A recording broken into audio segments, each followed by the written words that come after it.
What's up, guys? Welcome to another episode of, you guess it, the Determined Society. This afternoon, I have an amazing guest that's going to be joining us. His name is Rick Lademann from Beyond Motion down in Naples, Florida. This dude is legit. He is a legit performance coach. If you are an athlete in Southwest Florida and you're not working with Rick Lademann, man, I got to tell you, check it at the door. This dude has been at Cal Berkeley, helped the rugby team win a national championship. Actually, he is hopping on right now, so I will let him finish his introduction. Let's wait until he is live. Where is he at? Let me see that face. Where you at, baby? Oh, there's my guy. You there? Can you hear me? He's just hopping on, ladies and gentlemen. You there, brother?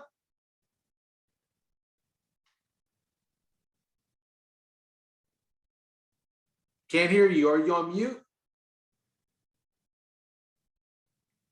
Hey, guys, sometimes we deal with some technical difficulties. That's what we do, right? It is what it is.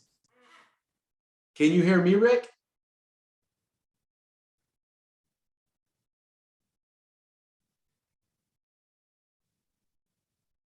Oh, Oh, there's my guy. What's up, oh man? my God. Oh my Tell goodness. you with I was just giving you the most proper introduction.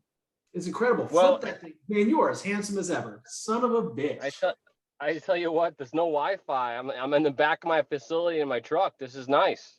Dude, this is one of the favorite things about you, brother. A lot of people hit that adversity, right? I don't have Wi-Fi. Let's reschedule. You're sitting in there in your truck. You're offering Starbucks to go sit at the Wi-Fi to get this thing done. So I really appreciate you, man.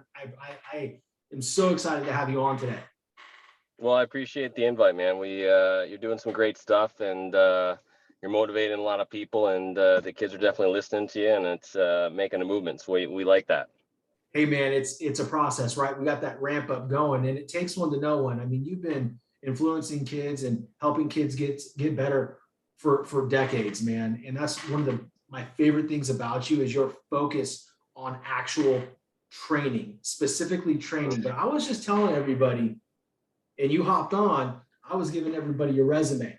So I stopped. Okay. I stopped at 2003 rugby national championship at Cal. I started there because you're so prompt. So why don't you fill everybody in on just briefly kind of where you've been and how you've ended up where you're at right now?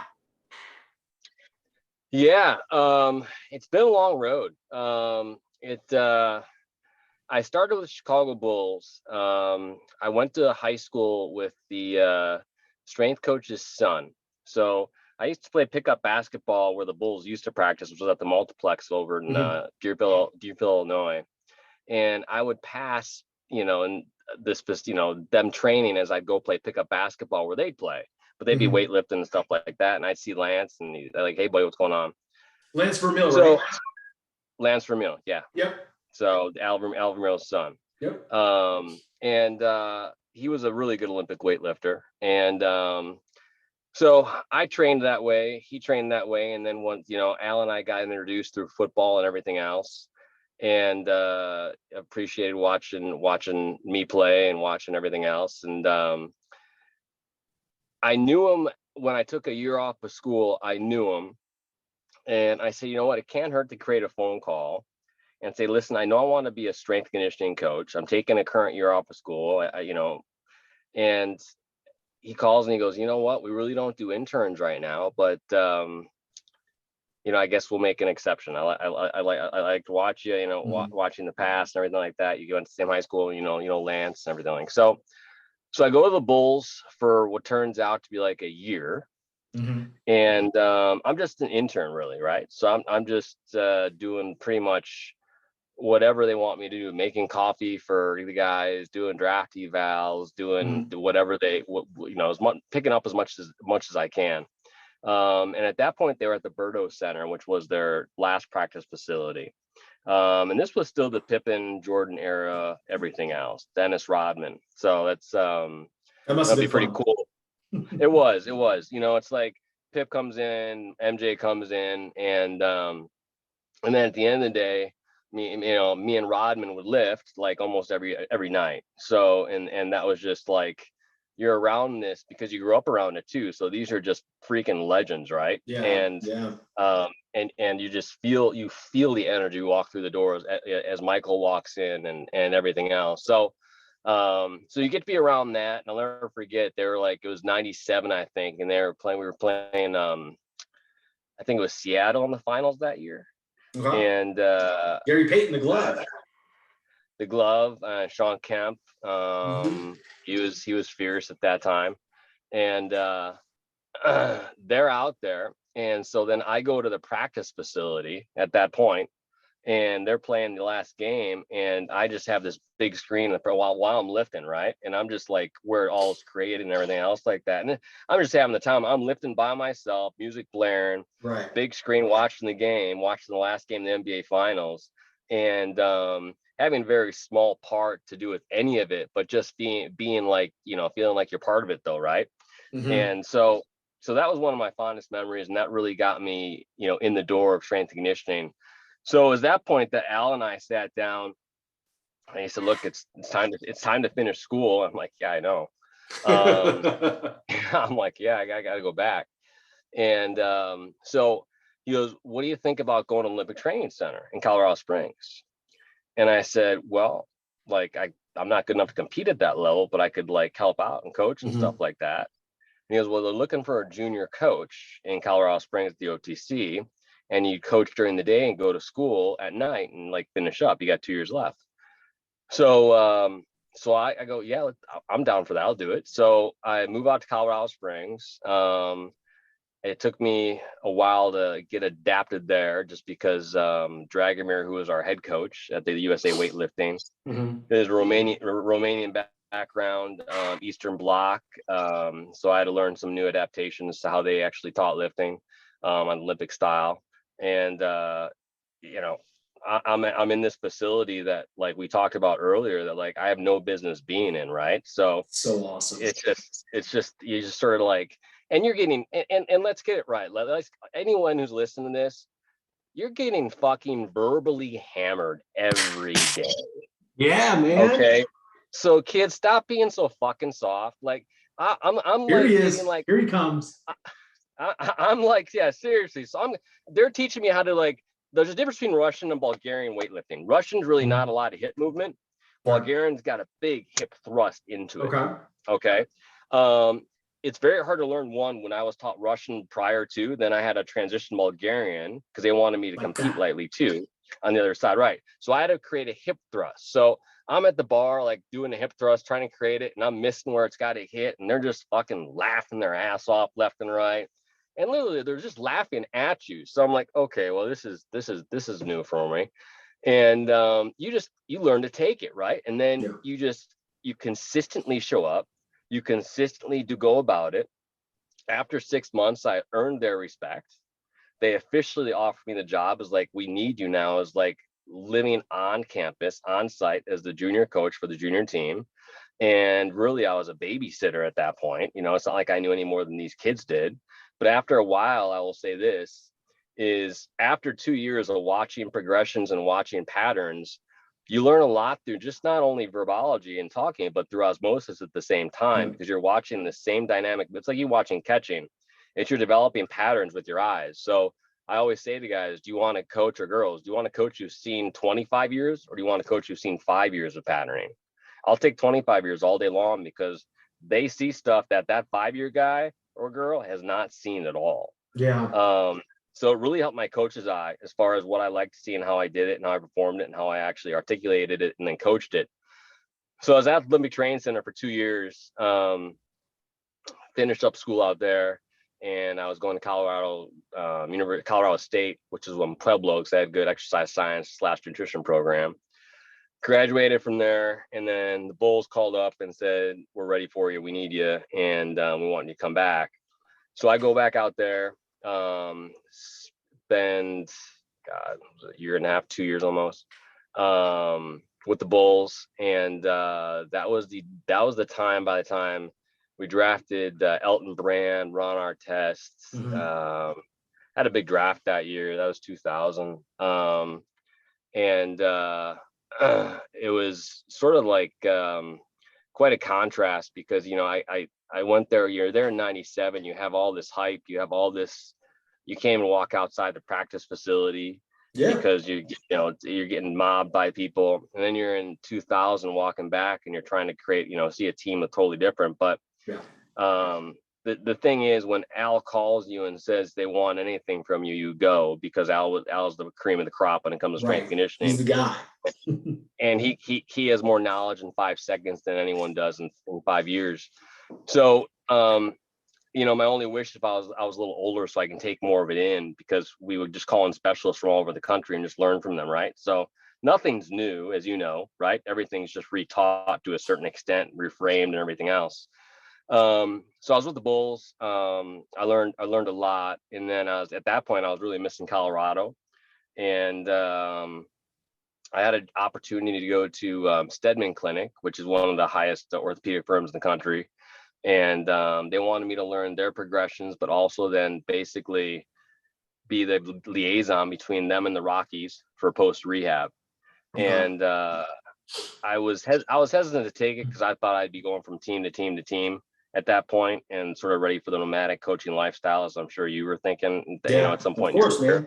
Yeah. So you're prepping yourself for that. And so I went to Colorado Springs. I took the job. And I spent a year in rehab, which was one of the best years I had, because my ego's gone, right? I'm like, I don't even know how to put an ice pack on somebody. But I'm learning about post rehab and ACL, MCL, labrum, you name it, rotator cuff. And it's really given me a lot more ammunition for like my knowledge base, which I always enjoyed. And then, through that time frame, after about 3 months, they let me door open to Coors Field, meet Larry Walker, Todd Helton. We drafted Denny Nagel that year, Hampton, everything else. Crazy. And Walk and Helton sort of become my guys, and I'm with Walk most of the time. You ended up working with Walk. I was his guy. Yeah, you were his guy. For those of you listening, Walk is Larry Walker. All right. The Larry Walker. I mean, this guy look him up. He's an absolute stud. Rick, tell us a little bit about your experience with him. But just for our listeners, in case, because there might be some younger people listening, they don't know what Walk is. Yeah. Larry Walker's a Hall of Famer. He just got in actually a few months ago. Yep. He's a right fielder. He is the epitome of 5-tool player. He can pretty much, I hate to say it, but wake up after having 2 hours of sleep, hit 3 home runs, a double, and roll it out and do it the next day. It just came very natural to him. So he's arguably one of the better 5-tool players that ever, saw the outfield in the game. He played at Coors Field most of his career. He was with Montreal Expos before that, and then actually ended with St. Louis Cardinals. Yep. But I was his main guy. He was coming off of the knee surgery. I told him, he interviewed me at his house in Evergreen, Colorado, which was this gorgeous freaking, metropolis. And he goes, "Let's go." And like after 2 hours, I'm like, "Okay, you want to go now?" He's like, "Let's go now." So let's do this shit.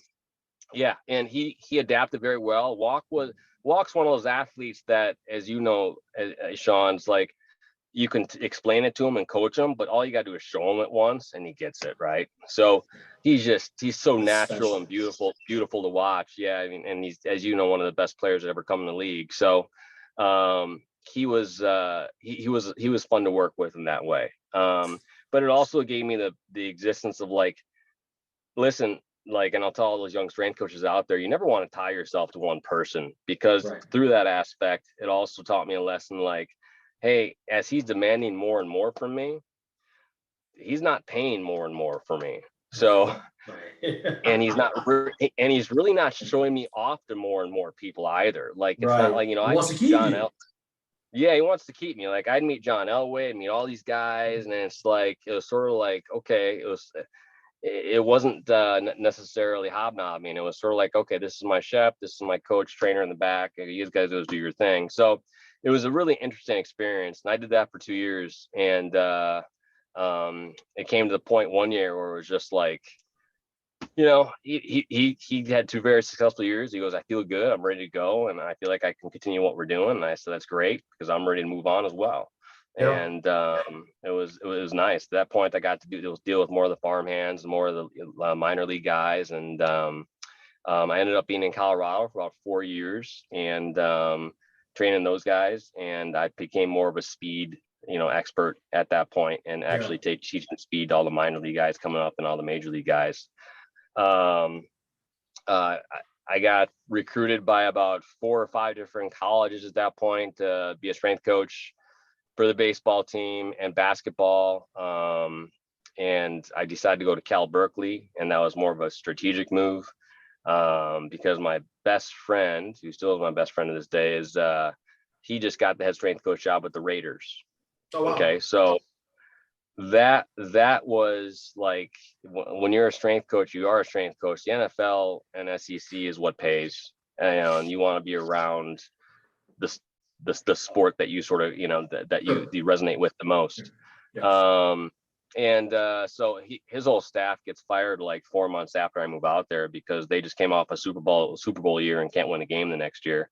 They had a ton of stuff go on. So I'm on Cal Berkeley after a year, and I'm looking at my guy. I'm like, I did not like being a strength coach in college. I did not enjoy it at all. Okay. You have a lot of people telling you what to do when they don't know. Like, okay, well, I know they're sore. It's because they're not ready for load yet, and we have to teach them how to create, how to endure load, so they don't have that soreness. So that brought me to a fact of like, I've been through a lot. I've traveled with a bunch, and I decided, like, my wife and I had visited Marco Island a lot, visited Naples a lot. My parents had a place in Marco, and I'm like, well, let's see what's down here. So IMG flew me down and wanted me to take over their baseball aspect, everything else. And then I said, I'm going to tag team this with NCH. NCH was developing a program that actually was developmental for going into the high schools for strength conditioning. Okay. And so I took that, and NCH turned into a 1 year or 2 year stint to like 5. And that just turned into like, I was a manager, then I was a director. And then I was pretty much in administration meetings my last 2 years there, which once again, I wouldn't change for the world, because it was just such a business learner. I was pretty much in an MBA fast track, right? At that point, trying to figure out what the heck, how do I do a budget? Like, I'm in this computer program, and I'm literally cheating from the people on my right and left. I'm like, what, your oncology? Okay, well, how do you do this? So I have no clue what I'm doing. But it taught me management skills, taught me people skills more so, taught me how to create a better team around me. And so we opened Beyond Motion about 13 years ago, and decided to do that. And it brings us to here. So like, the cool thing is, for like everybody that has listened to your background the last 15 minutes, there's a lot of impressive things, right? I mean, it's overload of impressive, because you've been so decorated throughout your career. That's not why I love you. I love you because of the type of person you are, and the fact that you have been there for me since day one, right? I've always been by my side whenever I call, we talk, we have great conversation. But the one thing that I want people to understand is, you said 2 things, right? 2 things that young people and even adults can key in on, right? And be like, this is going to make me a better professional, a better human, a better father, a better wife, a better like husband, wife, everything, right? Is you just made the call. Yeah. I know this kid's, I know the son, right? So I'm going to call his dad and just ask for an internship. Guys, ladies and gentlemen, let's be very clear on something. In life, when you want something, you have to make the call. No one's going to come and give it to you, right? And that's a lot of the content that I put out there. Like, whatever you imagine, whatever you could vividly imagine in your life, if you truly believe it and you put it out there, it has to happen. That's just the law, right? So by you making that call, dude, change the whole trajectory of your life. It may have just been that it may have just been that little what is it, an internship, but it created a domino effect for your whole career. It did, and I preach that to our young coaches. I said, just show up, man. I mean, just keep on showing up, and you do that. That's half the battle. Exactly. And I think as we get older, we stop doing that sometimes, because that fearlessness leaves us. I don't know if you've experienced that at all. So like, Go ahead. No, because like that's I'm so glad you went down that road, because when we were young, fuck, I thought I could fly, right? I put a Superman pajamas on with the cape and I thought I could fly, right? That's the believability when you're a kid. You think you can do whatever you want. But as we get older, what happens? You know, a loved one or your friend or your coach or your teacher tells you you can't do something, you start to believe that bullshit, right? You make that agreement with yourself, like, you know what, Sean, Rick, no, I can't do that. So walk me through that, because I mean, it's a very good point. Like, as we get older, that sucks.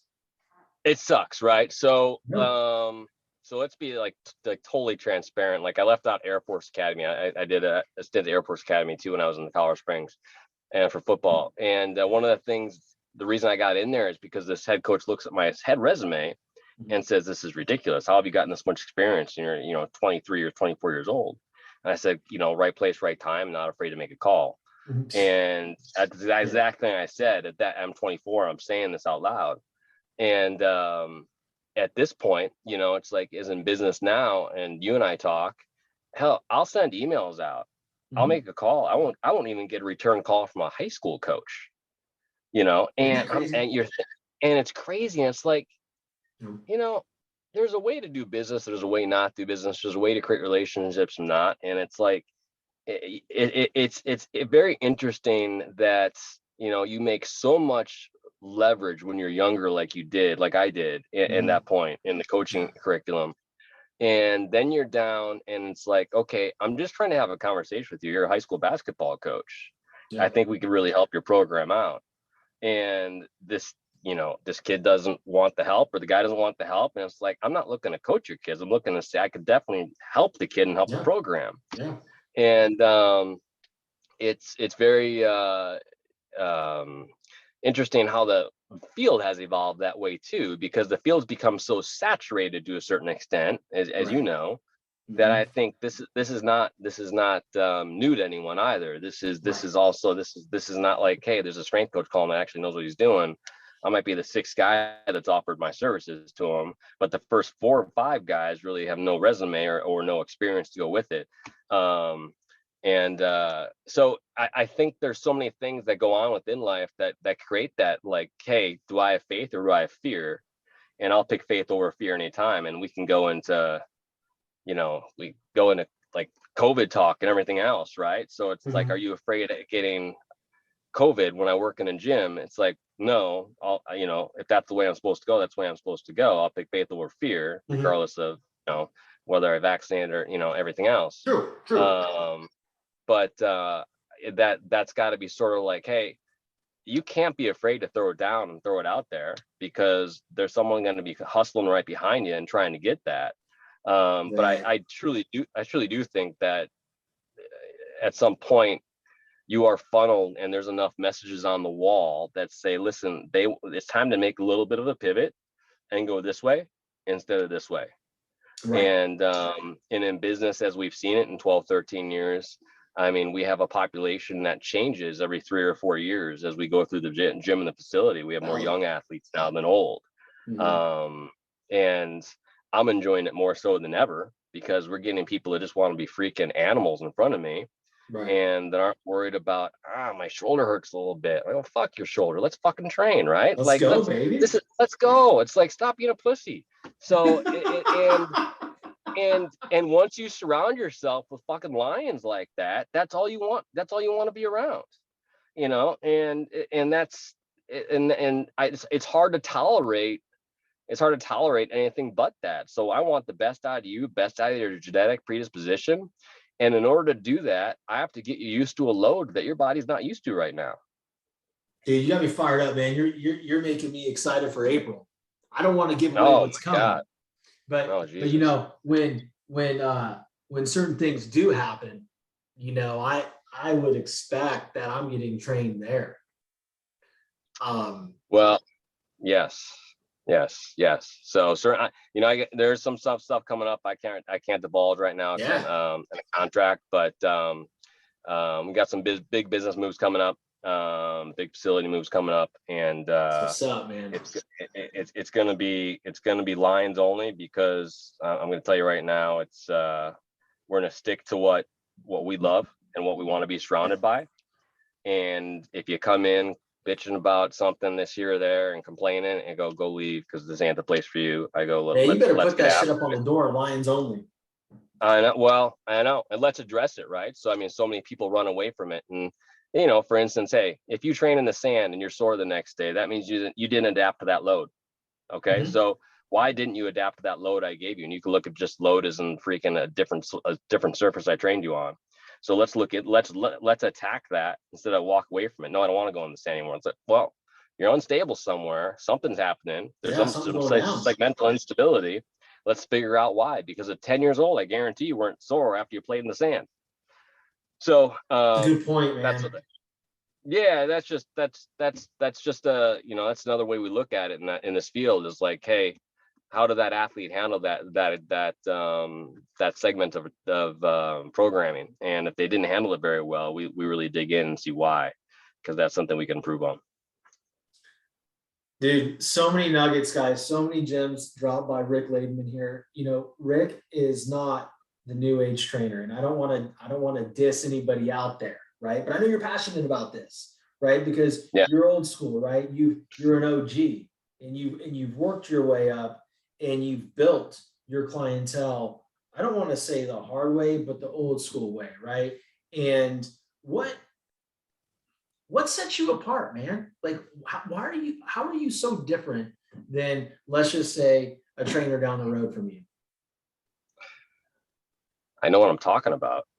Expand on that. These guys. I'm intrigued. Oh, man. Let's rock the fucking boat here, man.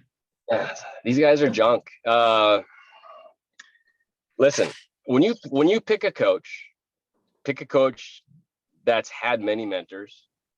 Pick a coach that understands movement, that understands how everything's based. Pick a coach that isn't looking on Instagram the night before and trying to figure out the workout prior to. Pick a coach that simplifies it so good that makes you understand the process just as good as they do. That means you're picking someone that understands it more so than anyone else. Okay. Now I'm making the mistake of going in a room and presenting to parents and having parents look at me and go, I have no clue what this guy just said. Just because when I get nervous, I'm going to talk like a shop talk, right? So, right. All right. But when I'm in front of a kid or an athlete, my job is to say, okay, I want you to understand it just as much as I understand it. And that's my goal. And if I can't simplify it enough, then I'm not doing my job as a coach. And the competition, it's different. It's like, you don't look at them as competitors necessarily all the time. You look at it like, what are we doing not to attract that athlete? And I will say from day one, even the parents say, we attract a smarter athlete. We attract a cognitive athlete. We attract an athlete that wants to understand the training process. I am not attracting an athlete. Listen, if you come in and say, I want to be, this is a one family, one unit, one thing, everything, like, no, fuck that, dude. I'm your coach. You don't want me as your family. You want me as a coach. That's what you're paying me for. And you want me there. Okay, let's go down that road. Okay, because you sent me a text message a couple of days ago getting ready for this. You're like, I'm your coach. I'm not your fucking friend. Right. So, right. Like, and here's the thing, like, I agree with that completely. All right. When I grew up, my coaches were my coaches. They were not my friends. Like, I couldn't go up to them and put my arm around, like, what's up, French? Like, or whatever. What's up, Coach P? Like, what's up, P? No, it was like, hey, coach, how you doing, sir? Yes, sir. Like, nowadays, the modern day athlete wants to be friends with their coach. So, like, when you take on a new athlete, you have your intake, have your meeting with the parent, everything like that. How do you bring that across? Because to me, like, if you want the best out of your performance, and Mr. Smith, if you want the best out of your daughter's performance and you want her to go swim in the Junior Olympics, then I'm not her fucking friend. Period. That's well said. That's very well said there. And that's a level of that's a level that I think they relate to. I think the parents that when we do evals, we do about an hour and a half eval. We go over everything. And I make it very clear in the eval that I'm here for, he or she to get better. We're here to progress them. We're here to actually mentor them. We're here to actually make sure they understand where their weaknesses are, so we can make them their strengths, so they're not at their weaknesses anymore. It gets a little more blurry when you start dealing with the 20-plus-year-olds a little bit, yeah, as you can imagine. Yeah. And listen, some of my best friends down here are guys I've trained. I don't train them anymore. Are guys I've trained. Like, but they evolve into 10 that, years right? ago, They evolved into that, right? And I think that's a common interest and respect.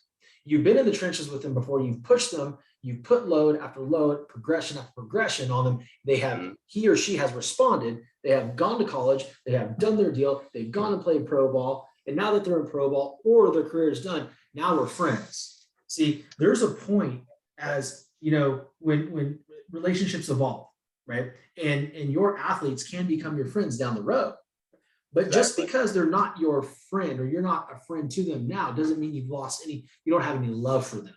In fact, it's quite the opposite. You love them so much, you don't want to be their friend, you want to be their coach. So they get everything, so they work and achieve everything that they set out to do in this life, as far as athletics goes.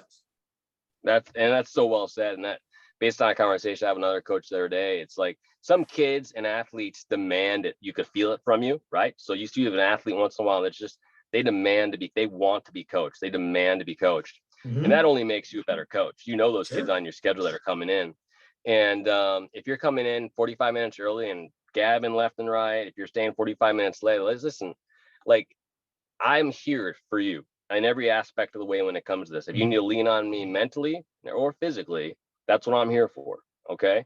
But I'm not here to talk about your girl. I'm not here to talk about that. I'm here to talk about, how are we going to get the next contract? How are we going to get the next team? How are we going to get the next college? That's what I want to get. That's what I'm here for you to do. Through that process, we'll become very close, and we will lean on each other in that aspect. And once ride's all over, we'll be boys. Yeah. And that's how it works out. And it's the relationships you remember. It's not the training that you remember. It's the relationships. And it's, the fact that, listen, you don't want a coach that doesn't bring 110% and is looking strictly out for you and giving you high fives and going out to be drinking that night. If you're going out drinking and doing all that stuff for the coach, listen, I made those mistakes. I did that with Walk and those guys, right? I can tell you right now, the respect the next week or two is different. So that's showing that's not what your role is. Your role is strictly, they're paying you to make you a better athlete. And you want to make sure that they're mentally and physically comprehending what you're doing, how you're doing it, and where they're going with it. So, for instance, we talk about load. And I know I just keep on going back to that. And I said, if I get you used to it, if I give you a workout, you're crippled from it. You're not ready for that load. All right. If I give you a workout, you're somewhat sore. Where was that load from? And we do that with sprinting, running, lifting, everything else. And all these things can be programmed together to inherently progress the athlete to a certain extent. My pet peeve is just that you get these Instagram trainers down here and everywhere else that just they don't quite understand how to incorporate that, so you're actually creating a better athlete that does not get injured, instead of that progresses and gets the best out of their potential.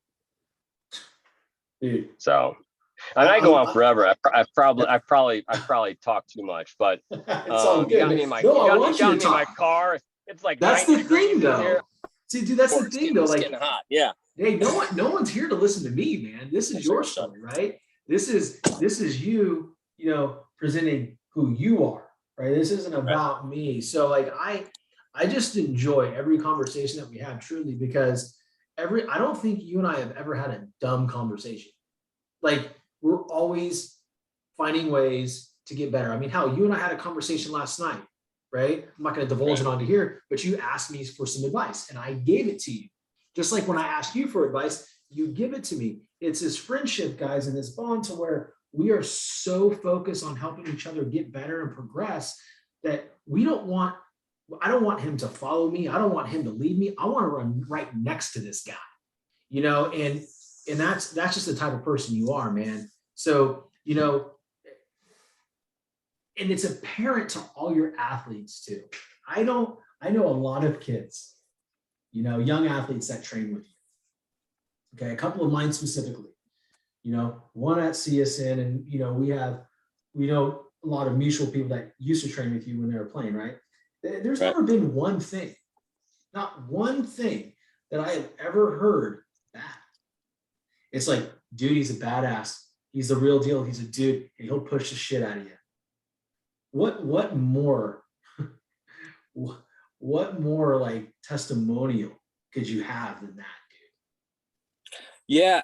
I mean, I appreciate that. And, you don't remember all the good things said about you. You remember the two things that like could have done better and everything else.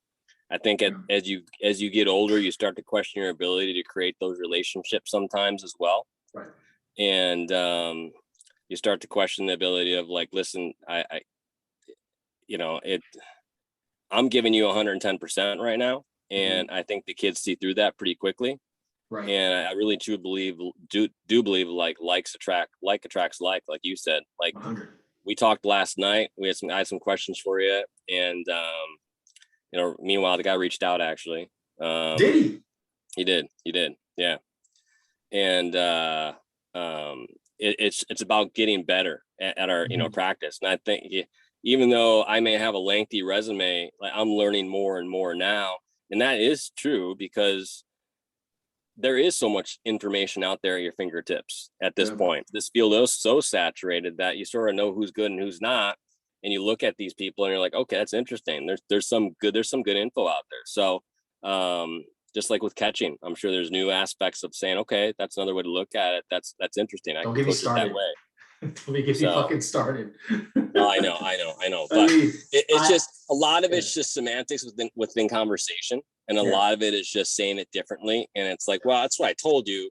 This guy's saying it this way. But like I said, the better coach is going to make it so you understand it and so you could really simplify it. And if you have an athlete that is somewhat intelligent, it's going to be a very easy transition. So and the one thing I do cherish more than anything else in this world, besides my wife, my family, and everything, is the fact that the kids that I have coached that I'm still friends with, and the relationships that we do have.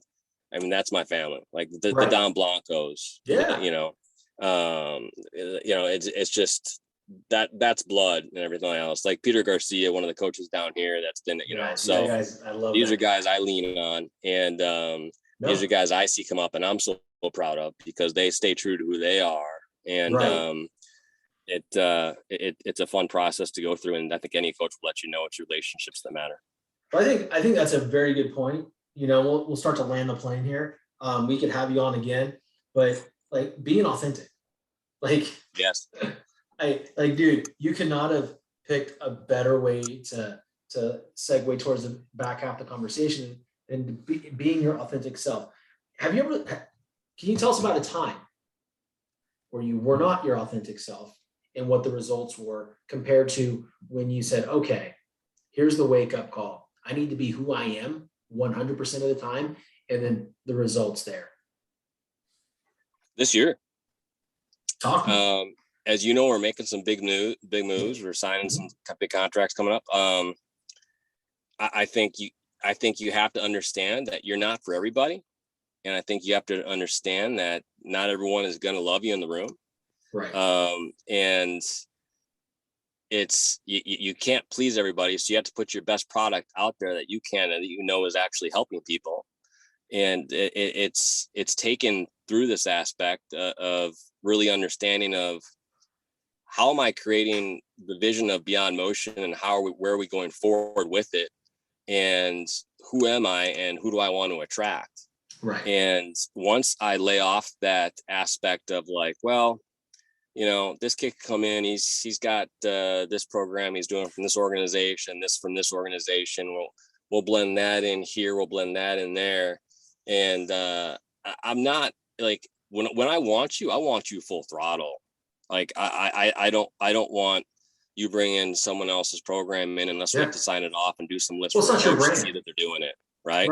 I want you full throttle because I guarantee you I'm going to coach much better than what you got out there. And I'm going to give you a program much better than what you got out there.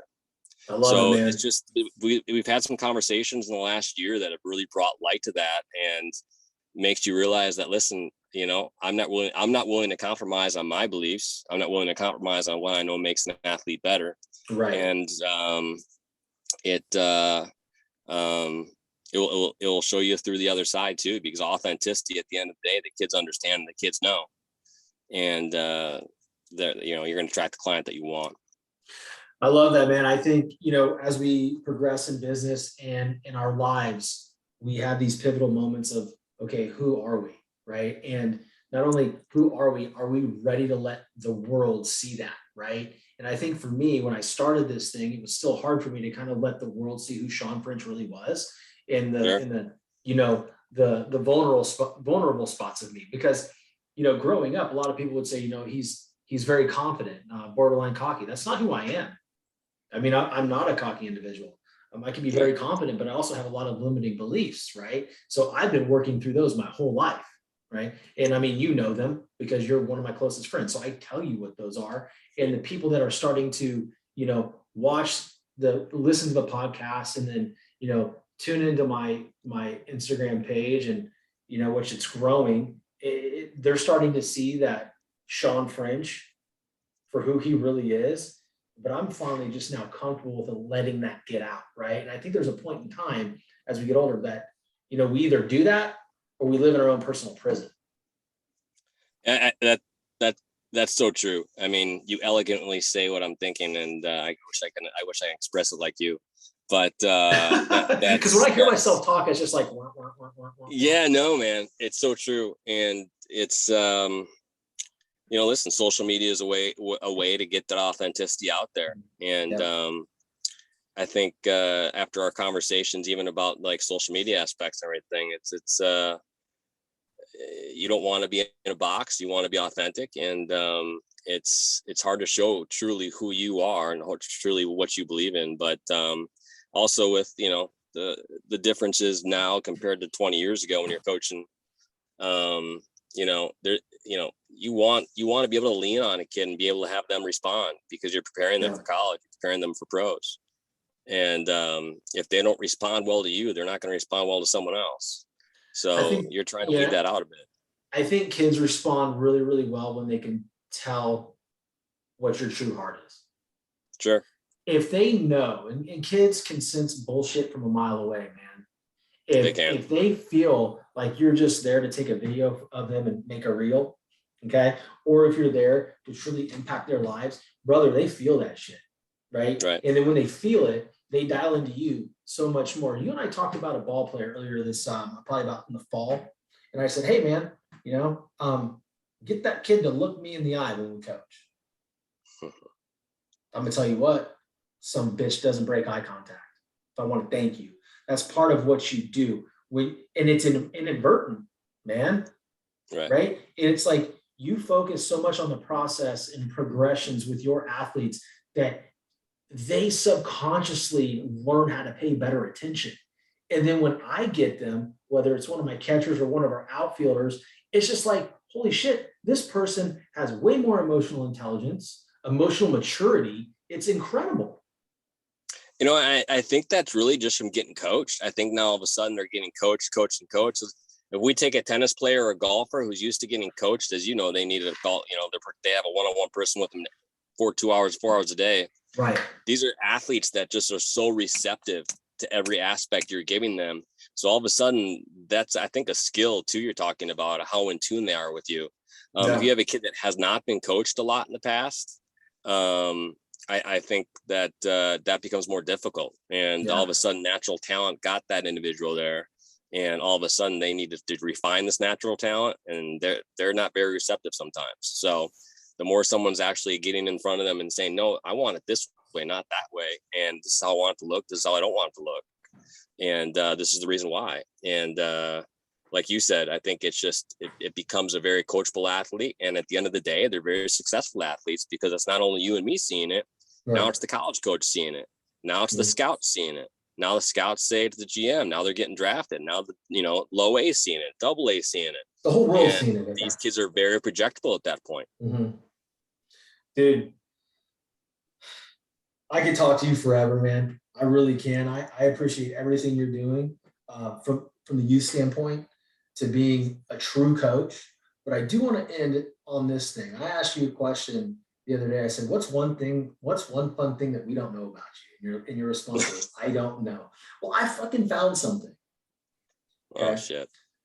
Oh shit is right. And it's out there in plain sight, but it's something that was so interesting to me. And I want you to elaborate on it. You are a certified wilderness responder. What the hell is that? Oh my God. That's Are you Bear Grylls, bro? Like, what's up? I couldn't do one damn thing I had to do in that course if I needed to. If you're hurt in the woods, please don't call me. Anyone that listens to this.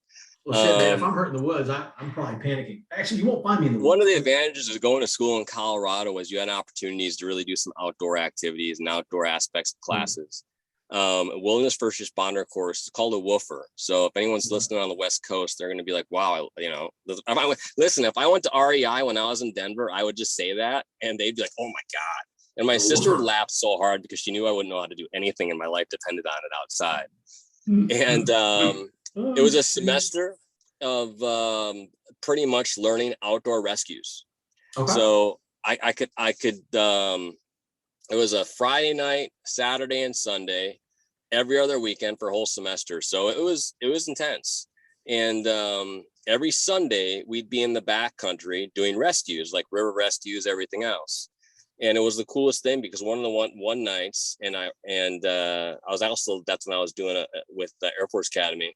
They were playing a bowl game, but we had river rescues, and it was just off in the West Cliff Mountains. I don't know if anyone knows that region. It's right near in Pueblo and everything else in Colorado, and it's snowing with flakes like as big as my palm, and you just look up, and I don't know how many 20-some-year-olds can really be appreciative of the present moment because I think that's a learned skill more so. Yeah, sure. And it made me appreciate that with just the monstrous aspect of the energy that the outdoors can give you.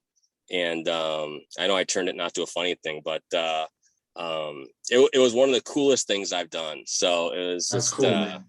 yeah. But a funny thing about me, man, I mean, I listen to, like, okay, I love music. Like I love singing. I love playing with stuff, music's instruments, everything else. I'm horrible at all of it. But if I like a song, I listen to the same song consecutively, bro, every day. Like I'm in the shower, the same song, pop, same song. And my wife goes, "Oh my God, what are you doing? No wonder you're not in a good mood. This song's depressing." Dude, so we are the same fucking person. Like, I'll send you my latest song I'm addicted to. I'm gonna send you mine too. Oh, I'm gonna send you mine too. Should we tell them what it is? This Connor Maynard is this kid. Maynard. Okay. Conor.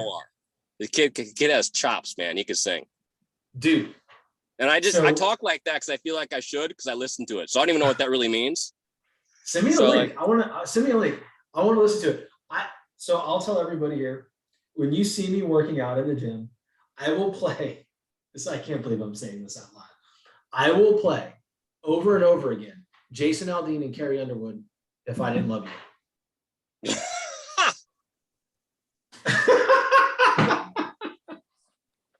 That's like a romantic song. What are you doing? No, reminds me of my life. It drives That's good. Me. It's crazy. I know, but dude, I love the song. I think music has its own vibe to it, and I listen. I love Disturbed. I love POD. I love all that stuff. Yeah. But there's some songs that I just put on replay, and it's like music has a strong serotonin and GABA reflex on the body as well. So it can be substituted for a lot of feelings. So. But my wife and your wife can chat and discuss how weird we are that like he plays the same. I'll go to bed with speakers in with my earbuds in the same song over and over and over hysterical. And over That's and hysterical, over. And I'm man. just like, and my wife looks at me like there's something wrong with you. Yeah, like what is your deal, right? So yours is good. I like that. That's. I mean, that says a lot of stuff about you that we may need to talk about. Yeah, we can talk about it offline. I don't think we need to divulge it here, but but no, I mean, like, hey, the reality is I love the song, and it for some reason it hits me, and then just like maybe that's why I'm not very strong.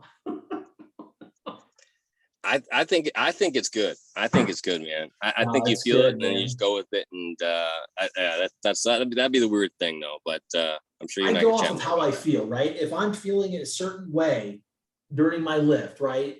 Like I forgot, I lost my headphones. I don't know where the hell they're at. So this morning I wasn't listening to music, and I noticed throughout my workout, like my mindset was still like asleep, right? Yeah. But when I listen to that song, it just wakes me up, it cranks me, it just I'm here for it, you know? All right. So puts me in a good mood. But anyway, Look on man, my Facebook page. It's got him doing a solo of my favorite song okay, I've been listening to. I'm gonna go check it out. We'll go check it Go out. check it out. No one else checks it out, so Dude, someone might I'm as gonna well. check it out. I can do your Facebook. So tell everybody where they can find you before we get off here. So probably Instagram is the best. It's Beyond Motion ATH. You can DM me. I'll get back to you as quick as I can. We have Twitter, Beyond Motion as well, ATH. And anything you guys need, I'm pretty quick to getting back that same day. And if not the next, right away. More than happy to answer any questions, but that's the most active platform that we utilize right now. I'm starting to utilize Facebook a little more, because I'll tell you who trains just as good as an athlete is a 45-year-old woman. They train their ass off. So my coaches, we have 5 of them. They go, well, instead of an athlete, I'll take that 45-year-old woman who wants to go after it and run through a wall too. Exactly. So we just want people who want to be freaking lions in front of us. And you don't have to be an athlete, ladies and gentlemen. It's interesting the demographics and what you receive. Exactly. So you don't have to be an athlete, guys, girls. Not at all. No. We love all our clients there, and as long as you come in 100%, that's all we ask. We'll give you the rest. I love it, man. I love it. Well, Rick, dude, thank you so much. I appreciate you. I'm gonna send you a text when we hop off here, but I've got about an hour off, and then I got to record another episode. So I know, good for you. Good for you. Yeah. Well, thanks for having me, man. I love what you're doing. Keep it up. Thanks. And the energy that you're portraying, and I mean, you're a model of consistency, and I think that's what the kids got to take out of all this. I appreciate you, brother. Much love, dude. All right. Thanks, bud. All right. Peace. Bye.